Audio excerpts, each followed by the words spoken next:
नमस्कार विद्यार्थी मित्रांनो, द्रोणाचार्य अकॅडमी मध्ये आपलं सहर्ष स्वागत। अभ्यास करताय ना, करायलाच पाहिजे। तर आज आपण सर्कल रिलेटेड छोट्या कन्सेप्ट्स पाहणार आहोत, त्याला आपण पार्ट्स ऑफ सर्कल म्हणूया। तर पहिला जो पार्ट आहे त्याला आपण बोलतो रेडियस।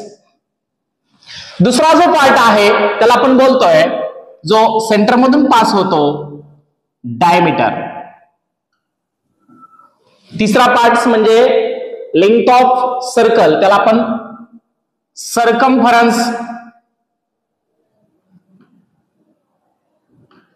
बोलतो। याच्यानंतर हा जो इंडिकेट केलेला पार्ट आहे रेड कलर, त्याला आपण बोलणार आहे कॉर्ड।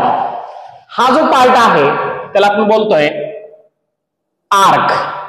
आणि वन पॉइंट मध्ये जर लाईन टच होत असेल सर्कलला तर त्याला आपण बोलतो टेंजंट। इथं जर पाहिलं तर हा जो इंडिकेट केलेला पार्ट आहे तो बाळांनो आहे सेगमेंट, आणि हा जो इंडिकेटेड पार्ट आहे तो आहे सेक्टर। धन्यवाद।